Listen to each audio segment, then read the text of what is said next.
මේක මතක තියාගන්න. කොච්චර ළමයින්ට යුතුයකම් ඉටු කරත් ඒ ළමයින්ගේ උසකර මහත් වුණාම ඒගොල්ලන්ගේ ලෝකේ හොයාගෙන යනවා. ඕගොල්ලෝ තනි වෙනවා. ඉතින් ඒගොල්ලෝ ඕකනේ ඇත්ත කතාව. ඕක දැනගෙන ජීවත් වෙන්න. ඒතකොට කිසි අවුලක් නැහැ. නැත්නම් ඊට පස්සේ කියන්නේ මොකද්ද?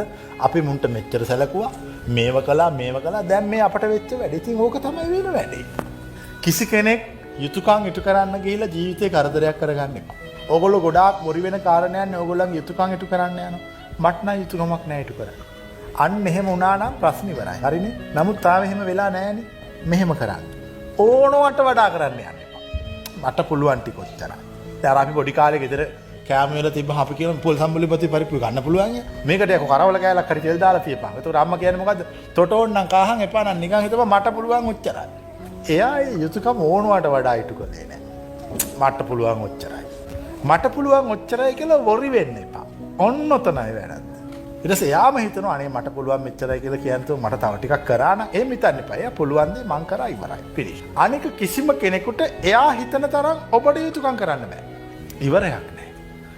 ඕනම කෙනෙකුට කියන්නේ මෙච්චරයි මං. දැන් අපේ අම්මට තාත්තට මං කියලා තියෙන්නේ ලෙඩ වුණොත් බෙහෙත්, කැම නැති දවසට කැම, මැරුණාම ආදාහනය. එච්චරයි මගේ.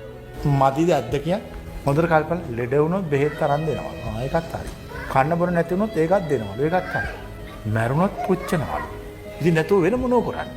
ඊට වඩා යාළුකම් මාත් එක්ක බෑ. දැන් ඔබ එච්චර හයිය නෑනේ.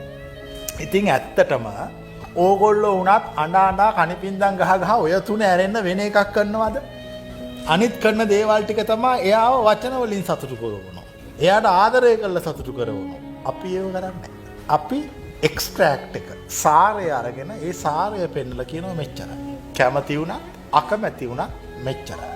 හම්දුරනේ අපි බලාපොරොත්තු වෙන්නේ නැහැ. මං කියන්නේ දෙමව්පිය වශයෙන් අපිට යුතුයකම් තියෙනවා ඉෂ්ට කරන්න. ඒ වෙනුවෙන් අපි මහන්සි කැප වෙනවා. නමුත් අපි අපේ දෙමව්පියෝ එහෙම බලාපොරොත්තු වෙනවා. විශේෂයෙන්ම මගේ පියා මං කෝල් කරලා කරන විතරයි මට කරන්න පුළුවන් මේ අවස්ථාවේ. ඉතින් එච්චරයි කරන්න. මට තාත්තට බනින්න වුණා. අපි මෙහි එන්න කලින් එංගලන්තේ හිටියා. මම එහෙ සෙටල් වෙන්න හදන්න හිතන් ඉන්නකොටම ලොකු ප්‍රශ්නයක් ඇවිල්ලා මට යන්න වුණා.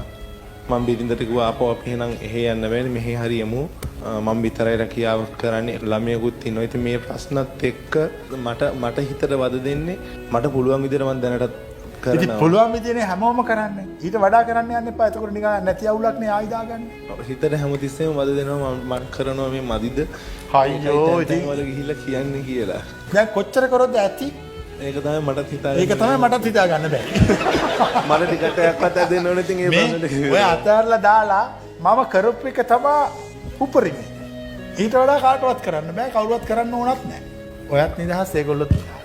නැත්නම් ඔය ප්‍රශ්න ඉවර වෙන්නේ unsatisfied මදි කියලා හිතනවා. ඇති. ඉස්සෙල්ලම ඔබ තෘප්තිමත් වෙන්න. ඔබ සතුටු වෙන්න. හරි මට පුළුවන් මෙච්චරයි. උඹට මේක මදි නම් බම්බු ගහගන්න. එහෙම ඉන්න ඕන. නැත්නම් මේ සමාජය ඔයගොල්ලන්ට ජීවත් වෙන්න අමාරු.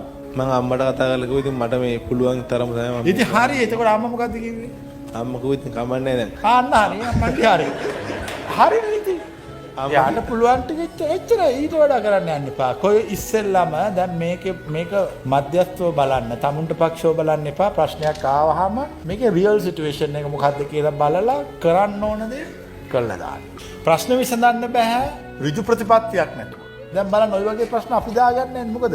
අපිට එන්නෙත් නෑ අපිට ඔයලා කියන්නෙත් නෑ. දැන් අපේ අම්මලා තාත්තලා කවදාකවත් කියන අපිට අර කොන මේක ඔය නෑ. මම කියන්නේ ආශ්‍රමයට ආවනම් අනිත් මිනිස්සු යන පොලිමේ ඔය දෙන්නත් යන්න ඕනේ. අනිත් මිනිස්සු වාඩි වෙන එකේම ඕගොල්ලොත් වාඩි වෙන්න ඕනේ. මෙතන ඕගොල්ලෝ කියලා විශේෂයක් නෑ. සියල්ලෝම සමානයි. ඒ අපි දරන අදහස. ඒගොල්ලෝ කියන්නේ හරි. ඔබ වහන්සේ කියන්නේ අපිට ඒකනේ අපි ලෑස්ති. ඉතින් එතකොට අපලා ලේසිද අමාරුද? ඒගොල්ලෝ හැන්ඩල් කරන්නේ. ඒගොල්ලෝ ඇවිල්ලා යනවා මම දන්නෙත් නෑ ඇවිල්ලා ගිහිල්ලා.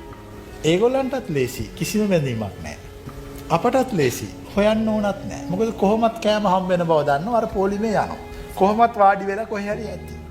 වැඩ කරනලාට මිනිස්සුත් එකතු වෙලා වැඩ කරනවා. එතකොට අපි කියලා කියන්නේ ඕගොල්ලෝ වැඩ කරන්න එපා වහුටුවක. ඒම ඕනේ නෑ.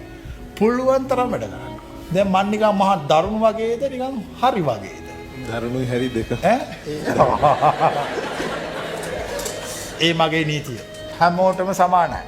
අපේ අම්මට තාත්තට කියලා මම විශේෂයෙන් සලකන්නේ නැහැ. දැන් එතකොට අර අනිත් මිනිස්සු ඒ අම්මලා තාත්තලා එතකොට මොකක්ද ඒගොල්ලන්ට මං ගන්න අසාධාරණයි. මං ඔක්කොටම සමානව සැලකන්නේ. ඔක්කොටම බෙදන්න එකම කෑම මේසයක්.